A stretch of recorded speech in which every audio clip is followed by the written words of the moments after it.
एक अनुमान है कि इस बार का जो 2021 का बजट होगा, वो शायद ज़्यादा एक तरह से हम कह सकते हैं कि कड़वी दवा के रूप में होगा। हुँ, सरकार को रिसोर्स मोबिलाइज़ करने के लिए कई तरह के टैक्सेज़ लगाने पड़ेंगे, जो वेलफेयर स्कीम्स हैं, उसको ख़त्म करना पड़ेगा, क्योंकि इकोनॉमी की हालत बहुत अच्छी नहीं है। तो इसके बारे में 2 तरह की राय सुनने को मिल रही है। एक राय तो कुछ शास्त्र के जानने वालों का मानना है, आर्थिक विशेषज्ञों का, कि सरकार को एडिशनल रिसोर्स मोबिलाइज़ करने के लिए डिसइन्वेस्टमेंट पर जोर देना चाहिए हुँ। और एक अलग डिसइन्वेस्टमेंट मंत्रालय बनाना चाहिए, जो कि अटल जी के ज़माने में बना था और बाद में जब यूपीए की सरकार आई तो उसको खत्म कर दिया गया। तो आपको क्या मानना है कि क्या ये डिसइन्वेस्टमेंट करके और नवरत्न कंपनियों को निजी हाथों में सौंप के संसाधन जुटाना मुनासिब है? और इससे देश की इकोनॉमी या वेलफेयर स्कीम्स और बेहतर तरीके से चल सकती हैं? देखिए मिश्रा जी, ये जो डिसइन्वेस्टमेंट का है विभाग तो आज भी बना हुआ है, उसको साथ 1-2 चीज़ें और विषय जोड़ दिए गए, लेकिन अलग सचिव बैठता है, उसका विभाग अलग है। लेकिन डिसइन्वेस्टमेंट को लेकर पिछले 20 साल से ये ढिंढोरा पीटा जा रहा है, किससे रिसोर्स लेकर वो इकोनॉमी को ठीक किया जाए, ये हो नहीं पाया। तो देखिए जो समझदार आदमी या समझदार शासक उसको अगले आगे पीछे सोच कर देख कर फिर बात करना चाहिए। जब आपको पिछले 20 साल में ज्यादा कुछ सफलता नहीं मिली और आप ज्यादा कोई रिसोर्सेज नहीं ले पाए और न ले पाएंगे आप, आपके पास बेचने को बचा ही कितना है? आप अगर सब बेच दीजिएगा तो भी 2 डेढ़ 2 लाख करोड़ आप इकट्ठा कर पाएंगे, उससे आपका होगा क्या? कभी इन लोगों ने इस बात को कभी सोचा कि आखिर आप ये कह क्या रहे हो? देखिए मिश्रा जी, जो मेरा अनुभव है और जो मैंने जो कुछ समझा इतने लंबे समय में, वो ये कि आप जो रिसोर्सेज है अपना संपत्ति बेच कर कभी इकट्ठा नहीं कर पाए। कोई भी घर कभी अपना सोना और बर्तन बेच के नहीं चल पाया। उसी तरह कोई देश अपनी संपत्ति बेच के नहीं चल पाई। इस गलतफहमी को सरकार जितनी जल्दी दूर कर ले उतना ही अच्छा है। जो अर्थशास्त्री समझाते हैं वो उनकी दिक्कत ये है कि अर्थशास्त्र का जो बताने वाले लोग खुद कुछ किए नहीं रहते। वो ये थ्योरी है। थ्योरी और प्रैक्टिकल में बड़ा फर्क है। जो थ्योरी आप बताते हो उसकी प्रैक्टिकल क्या जो उसका कॉन्सिक्वेंसेस उसकी क्या स्थितियां नीचे बनती, मैं आपको एक उदाहरण बता दूं। आप कोई भी सरकारी तंत्र जो कॉरपोरेशन उसको आप बेचिए, जैसे ही ये प्राइवेट हाथों में जाएगा सबसे पहले अपना मुनाफा बढ़ाने के लिए वो काम करना शुरू करेगा जिससे उसका मुनाफा बढ़े। मुनाफा सबसे ज्यादा बढ़ता है कर्मचारी कम करने से, वर्कर कम करने से, उसको मैकेनाइज ज्यादा करने से, मशीनें ज्यादा लगाने से। आपने अगर 20-25 हजार करोड़ रुपए इकट्ठा भी कर लिए, अब आपने किया क्या? हजारों लोगों को आप सड़क पे ला देंगे। उनकी जो प्रोडक्टिविटी थी वो जीरो हो गई, उनकी जो आर्थिक स्थिति थी गिर गई।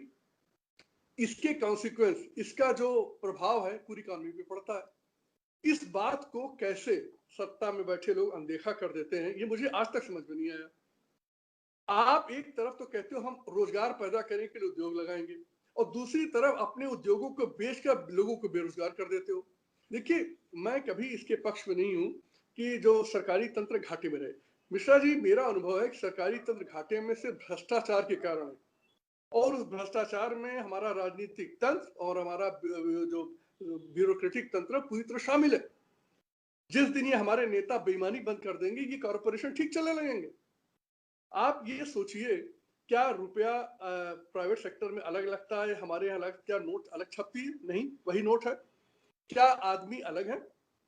इसी देश से पैदा हुए, इसी विश्वविद्यालयों से पढ़े हुए, इसी तरह ट्रेन हुए। तो फर्क क्या आ जाता है प्राइवेट सेक्टर और सरकारी सेक्टर? इसलिए क्योंकि सरकारी सेक्टर में नियत जो है वो खराब है, अपनी ही जिसे कहते हैं धरातल को खाने में लोग बैठे हैं। देखिए, बेईमानी के मामले में सरकारी तंत्र, मैं अपने अनुभव से कह रहा हूँ, बहुत से लोग इससे असहमत होंगे, सरकारी तंत्र प्राइवेट सेक्टर से बहुत अच्छा है। क्यों? ये सरकारी तंत्र बड़ा अकाउंटेबल सिस्टम है। उसके ऊपर पार्लियामेंट भी बैठी सवाल पूछने के लिए, प्रेस भी बैठा है उसकी टिप्पणी करने के लिए, आरटीआई लग गया, उसके बाद लोगों को सरकार के एमपी एमएलए के रूप में शिकायत करने का मौका मिलता है। प्राइवेट सेक्टर में क्या है, कोई अकाउंटेबिलिटी नहीं, सिर्फ उनके शेयर होल्डर की तरफ है, मतलब मुनाफा अकेला लेना उनका उद्देश्य है। तो जो हम लोग प्रश्न चर्चा कर रहे हैं कि क्या ये डिसइन्वेस्टमेंट करके कोई देश की इकोनॉमी ठीक होगी, तो मेरा साफ उत्तर है ये बिल्कुल गलत धारणा है और इससे कुछ भी नहीं होने वाला है। और सरकार जितनी जल्दी इस रास्ते को छोड़ दे उतना अच्छा होगा। अब आप प्रश्न करेंगे कि अगर डिसइन्वेस्टमेंट न करें तो पैसा कहाँ से आएगा। देखिए मिश्रा जी, जो सॉवरेन गवर्नमेंट्स है, सॉवरेन गवर्नमेंट मतलब सर्व सत्ता संपन्न सरकारें हैं, उन्हें कभी रोना नहीं रोना चाहिए कि उनके पास पैसा नहीं।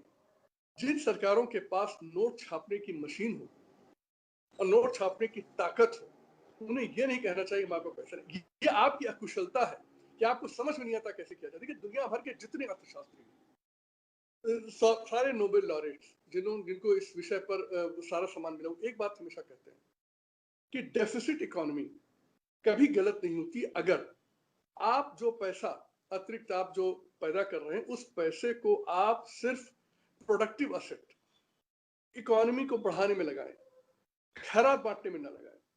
सरकारों की दिक्कत यह है कि इनका पहला काम रहता है कैसे चुनाव जीते, बस इसके लिए फ्री में पैसा देना। आप विश्वास मानिए जो भी खैरात दी जा रही वो खैरात से देश नहीं आगे बढ़ा। ये पिछले 50 साल का अनुभव हमें बता रहा। हमने और उनके हमारे अपने देश में हमने और जिसे कहते हैं एक डिपेंडेंस पैदा कर दी। होना ये चाहिए था कि सारे के सारे सरकार की ताकत को उद्योग धंधे बढ़ाने, कृषि को बढ़ाने। आज देखिए किसान बैठे हैं इतने दिन से धरने पर, छोटी सी बात की मांग कर रहा, क्या गलत कह रहा है? वह हमारे उपज का सही मूल्य दे दो। कौन सा उद्योग अपने उपज का सही, अपने पैदावार का, अपने प्रोडक्शन का सही मूल्य नहीं लेता? जो नहीं पाता वो तुरंत बंद करके भाग जाता है। किसान कहाँ भाग जाए, तो जमीन तो भागेगी नहीं। तो मिश्रा जी, सरकारों का ये कहना कि हमारे पास पैसा नहीं, निहायत मूर्खतापूर्ण ये वो जिसे कहते हैं उनका कथन है। यह प्रदर्शित करता है कि उन्हें सरकार चलाना नहीं आता। एक और बात काफी चर्चा में है कि बैंकिंग सेक्टर को स्ट्रीमलाइन करना चाहिए, बैंकिंग सेक्टर को और स्ट्रेंथन करना चाहिए।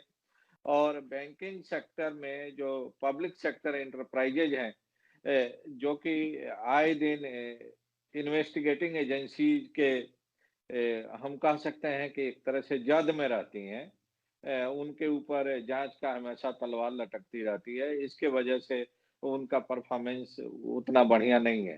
ये कुछ आर्थिक विशेषज्ञों का मानना है और उनका कहना है कि पब्लिक सेक्टर एंटरप्राइजेज को जांच की तलवार से थोड़ा दूर रखना चाहिए, जिससे वो बेटर परफॉर्म कर सकें। उनको और मैंडेट दिया जाना चाहिए। इस पर आपकी क्या राय है? मिश्रा जी, आपका प्रश्न बहुत ही बढ़िया है और ये प्रश्न इसका उत्तर जनता जाने ये बड़ा अच्छा होगा। देखिए मैंने भी करीब 38 साल इस सरकार में सेवा की, मुझे आज तक कभी भी किसी जांच एजेंसी का कोई डर नहीं रहा। और ये जब कहते हैं लोग तो मुझे बहुत दुख होता है, बड़ा कष्ट होता है कि जांच एजेंसियों के कारण सरकार में निर्णय नहीं लिया जा रहा। ये सरासर झूठ है, धोखा है, देश के साथ फ्रॉड किया जा रहा है। मिश्रा जी, आप अगर अपनी सदनियत से और देश हित में कोई निर्णय लेते हैं, आपका कभी बाल बाका नहीं होगा। कोई जांच एजेंसी आपकी तरफ आंख उठा के भी नहीं देखेगी और अगर जांच कभी हो भी गई तो आपका कुछ नहीं होना है। बैंकों के ऊपर जांच कस के होनी चाहिए, लेकिन दुर्भाग्य है कि इससे जांच का ड्रामा हो रहा है। कोई भी बैंक वाला अभी तक, बड़ा बैंक वाला जेल नहीं गया। देखिए मिश्रा जी, बैंक ऐसे नहीं लूट गए। इन्होंने सारे जो इनके ऊपर बैठे थे लोगों ने अपने पदों की लालच में या अपने चोरी करने में बैंकों को सत्यानाश कर दिया। राजनीतिक लोगों के टेलीफोन पर ऐसे ऐसे लोगों को लोन दिए गए जिनको नहीं मिलना चाहिए था। आपने लोन क्यों दिया? अब आप क्या चाहते हो कि आपकी जांच न की जाए? निशा जी, जांच को 10 गुना बढ़ाना चाहिए और जितने लोग हैं जिन्होंने गलत किया है उन्हें सब निकाल बाहर कर देना चाहिए। देश में आज तक ये माहौल बना नहीं कि गलत काम करने पर आपको दंड मिलेगा। ये बात एकदम झूठ है, ये बात एकदम धोखा है कि बैंकों के ऊपर से जांच का शिकंजा हटा दिया जाए। या ब्यूरोक्रेसी, सरकारी तंत्र के ऊपर से जांच एजेंसियों का खौफ होने के कारण निर्णय नहीं लिए जा रहे हैं। इससे बड़ा झूठ, फरेब, धोखा नहीं हो सकता। जो सरकारें इसके दबाव में आकर निर्णय लेती हैं वो सरकारें देश का सत्यानाश करेंगी, मैं इतना कह सकता हूँ। देखिए, लोकतंत्र में जी एक ही चीज तो है, वो अकाउंटेबिलिटी। और जब सरकारी बैंक हैं, सरकार का मतलब टैक्स पेयर का पैसा लगा है, तो उसके ऊपर सारी व्यवस्थाओं की आंख होनी तय है। प्राइवेट आदमी जो अपना पैसा लगाता है वो अपनी आंख 24 घंटे लगाए रखता है अपने पैसे के ऊपर। तो जब सरकार का पैसा लगा हुआ है, पब्लिक का पैसा लगा हुआ है, तो उसको देखा नहीं जाएगा, आपको छूट दे दी जाएगी, आप जो चाहेंगे करेंगे। तो मिश्रा जी, आपके प्रश्न का सीधा उत्तर है, ये झूठ है, ये धोखा है। अगर सरकार ये ऐसा कह रही है तो वो गलत कह रही है, और अगर बैंक या उद्योगपति कह रहे हैं तो वो गलत कह रहे हैं। दिक्कत यह है कि जितने बैंकों ने गलत लोगों को लोन दिया, वो सब एमडी सीएमडी के कहने पर दिया, नीचे वालों को पकड़ने से कोई फायदा नहीं। आपको उस संस्था में सबसे ऊपर बैठे व्यक्ति पर अंकुश लगाना चाहिए, उसको जेल भेजना चाहिए। आज तक एक भी एमडी सीएमडी जेल नहीं गया, बाकी नीचे वालों को क्यों? मेहुल चौकसी में आप पंजाब नेशनल बैंक के नीचे के अधिकारी को जेल भेज रहे हो। अरे उसके मामले में सिर्फ एक आदमी जिम्मेदार है, पंजाब नेशनल बैंक का चेयरमैन। मिश्रा जी, मैंने भी सरकारी नौकरी की है, मेरे नीचे क्या होता था मुझे पक पक का पता रहता था। कोई कर्मचारी गलती करके देख ले, आज नहीं तो कल मुझे पता लगेगा। मैंने कुछ कार्रवाई दी तो मेरी जिम्मेदारी है। मिश्रा जी, ये देश के साथ धोखा हो रहा है, झूठ बोला जा रहा है कि ये नीचे वाले कुछ नहीं थे। और ये भी पता लगाया जाना चाहिए कि जो सीएमडी एमडी जो हैं, जिनको आपने बनाया है, वो किसके कहने पे दे रहे थे ये सब? जरा जानकारी तो करिए। लेकिन दिक्कत ये है कि हमारी जांच एजेंसियां सभी जो हैं वो इतनी प्रभावित हैं सरकारों के तंत्र से, ये सारी समस्या की जड़ है। और बाकी जो ये कहना कि इनको मुक्त कर दिया जाए, ये बहुत दुर्भाग्यपूर्ण होगा। मेरा मानना है कि इन पर और अंकुश लगाए जाने की और कड़ाई करने की जरूरत है, और शुरुआत होनी चाहिए ऊपर से। किसी भी व्यवस्था में, किसी भी संस्था में अगर भ्रष्टाचार हो जाए, सबसे पहले सीएमडी, चेयरमैन, एमडी की गर्दन साफ होनी चाहिए। किसी सरकारी विभाग में गड़बड़ हो तो जो सचिव बैठा है उसकी गर्दन साफ होनी चाहिए। किसी जिले में भ्रष्टाचार हो रहा है तो जिलाधिकारी की गर्दन साफ होनी चाहिए।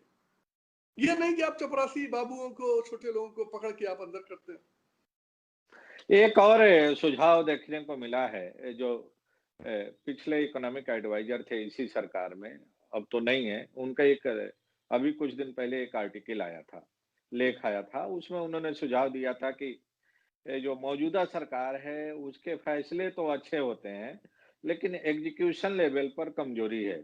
तो एग्जीक्यूशन बेहतर किया जाना चाहिए, गवर्नेंस पर ज्यादा ध्यान ध्यान दिया जाना चाहिए। कैबिनेट डिसीजंस तो अच्छे हैं, वेलफेयर स्कीम्स भी अच्छी हैं, लेकिन उसको ग्राउंड लेवल तक ले जाने के जो मैकेनिज्म है वो कमजोर है। तो क्या आपको लगता है कि जैसे पिछले यूपीए सरकार पर आरोप लगते थे कि पॉलिसी पैरालिसिस था, डिसीजन नहीं लिए जाते थे, इस सरकार में डिसीजन तो लिए जा रहे हैं, लेकिन एग्जीक्यूशन के मोर्चे पर कहीं न कहीं कमजोरी है।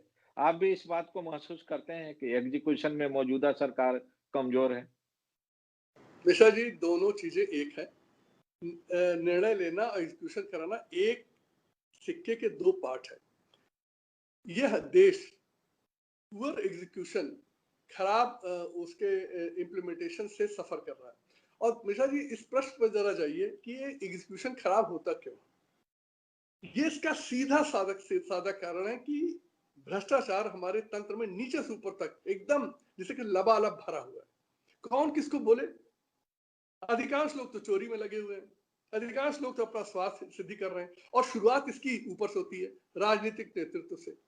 भ्रष्ट राजनीतिक नेतृत्व के रहते देश में, किसी देश में, आप इतिहास उठा के देख लें, जब राजा बेईमान हुआ या राजनीतिक तंत्र ऊपर का जो वो है तंत्र बेईमान हुआ, सारा देश दरिद्र हो जाता है। वो सारी इस बात को लोग या तो चर्चा में नहीं लाते या समझने की कोशिश नहीं करते। सारा प्रश्न नियत का है। अगर आपकी नियत खराब है तो सब कुछ गलत हो जाएगा। किसने मना किया है आपको बेईमान लोगों को पनिश करने के लिए? बैंकों के बारे में आप पिछले 7 साल से सुन रहे हैं कि हम ये ठीक कर रहे हैं, ठीक है। एक चेयरमैन, एक एमडी आज तक जेल गया नहीं? सबको पता है। मैं आपको बता दूं किस बैंक का कौन सीएमडी जेल जाना चाहिए। क्यों? बड़ी सिंपल बात है, जिस बैंक से जितने ज्यादा एनपीए हुए तो उस साल के एमडी को उठा के जेल में भेज दो। आगे से कोई एमडी और कोई चेयरमैन बेईमानी का नहीं करेगा, गलत लोन नहीं देगा। अगर कभी उनको वित्त मंत्री या किसी ने फोन किया कि दे दो, कहा साहब जेल नहीं जाएंगे हम। लेकिन यहाँ तो खुली छूट है। फिर आप कहते हो बैंक का हम ठीक कर रहे हैं। क्या ठीक कर रहे हैं आप? पब्लिक का पैसा लगाना, इसको ठीक करना कहते हैं। आपने कभी किसी को दंडित किया? क्यों? क्योंकि आप खुद ही करने लगते हो। सत्ता में बैठते लोग भूल जाते हैं कि आप वहां के ट्रस्टी हैं, आप वहां के राजा नहीं। देखिए लोकतंत्र में मिश्रा जी अधिकार, जैसे लोग कहते हैं बड़ा पावरफुल है, मैं हमेशा इस बात को नहीं समझ पाया कि आखिर प्रधानमंत्री पावरफुल कैसे हो सकता है, मंत्री पावरफुल कैसे होता है। सारी पावर तो कानून की है। मैं पावरफुल हूंगा तो मैं आपका एक रत्ती भी भला नहीं कर सकता। क्यों? भला करने में मुझे कानून तोड़ना पड़ेगा। अच्छा काम करने के लिए सिर्फ कानून का पालन कराने के लिए नियत से काम करने की ताकत होती है। उस ताकत को कोई ताकत ही नहीं मानता। ताकत तो तब है जब मेरे फोन पर सैकड़ों करोड़ का लोन मिल जाए, मेरे फोन पर शेयर जो है बेच दिए जाए सस्ते औने पौने दाम पे, तब कहते साहब बड़ा पावरफुल है। ये तो जो चाहता करता है। मिर्जा जी ये कंफ्यूजन जो है कि हमारे देश में ताकत हमेशा कानून की होती है, क्योंकि हमारे यहाँ कानून का राज है। इस बात को हमारे देश का जो राजनीतिक तंत्र है वो समझने की तैयारी नहीं है। हमारी ब्यूरोक्रेसी समझने को तैयारी नहीं कि तुम्हारे यहाँ किसी की ताकत तो हो ही नहीं सकती, कि ताकत तो सिर्फ कानून की है। मिश्रा जी इस बात को मैं अपनी सर्विस के बहुत शुरुआती दिनों से उठा रहा हूँ कि ताकत आपकी तो है ही नहीं। नीति बनाते हो एक, और नीति की एकदम विपरीत काम करने लगते हो, आदेश देने लगते हो। उसको आदेश को मना किया तो कहते हैं अरे भाई ये मेरे कहने पर नहीं होगा। मैं एक प्रधानमंत्री को उदाहरण दूं। एक प्रधानमंत्री थे, उन्होंने एक भ्रष्ट अधिकारी को एक्सटेंशन दे दिया, आईएएस अधिकारी को, जिसके खिलाफ उन्होंने ही सीबीआई जांच कराई थी। मैं उस समय देश का वो जो आईएएस एसोसिएशन का सेक्रेटरी था सेंट्रल गवर्नमेंट में। मैंने लिखा कि भाई आप ये कैसे कर सकते हैं? तो उनका उत्तर क्या था? मैं प्रधानमंत्री हूं कि एक्सटेंशन नहीं दे सकता। मुझे उसी समझ में आ गया। ये समझ ही नहीं पाए ये कर क्या रहे हैं। इनकी ताकत थोड़ी थी, इनके घर से थोड़ी लाए थे ये ताकत तो कानून की थी। उसी कानून के तहत आप एक तरफ तो उसी अधिकारी की सीबीआई जांच कर रहे हो, दूसरी उसकी एक्सटेंशन दे, कहते हो मैं तो प्रधानमंत्री हूं, मैं तो दूंगा। इसी भावना ने, इसी गैरनार समझी ने, इसी बदनीयत ने मिश्रा जी हमारे देश को बर्बाद करके रख दिया। नहीं तो इस देश को गरीब कोई रख नहीं सकता था। इसके पास संसाधनों की कोई कमी नहीं, पैसे की कोई कमी नहीं। ये या तो इनकी अज्ञानता है या इनकी बदनीति है कि ये इस तरह की बातें फैला रहे हैं कि हमारे तो देश का खजाना खाली है। पंडित जी आखिरी सवाल आपसे, जो आने वाला बजट है उसमें आप इस बात के पक्षधर हैं कि जो वेलफेयर स्कीम्स चल रही थी बीपीएल के लिए या समाज के वंचित वर्ग के लिए, उसको और एग्रेसिव तरीके से जारी रखना चाहिए मिश्रा और जी सब्सिडी भी जारी रखना चाहिए? मिश्रा जी जब तक आप देश के लोगों की हालत न सुधारे तब तक उन्हें मरने तो न दे कम से कम। तो आपको बिल्कुल जारी रखना चाहिए, उसको बढ़ा देना चाहिए। जो रेट, मैं आपको उदाहरण दूंगा। देखिए ऐसा है कि जो वृद्धावस्था पेंशन हो, चाहे वो बीपीएल का हो, जो रेट आपने आज से 10 साल पहले निर्धारित की थी, उसमें आपने जो बढ़ोतरी की है वो ऊंट के मुंह में जीरे के बराबर है।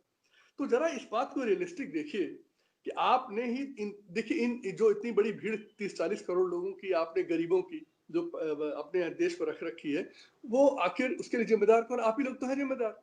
आप ही के हाथ में तो सारी ताकत थी कि इनकी जीवन स्तर को सुधारें। आपने तो किया नहीं।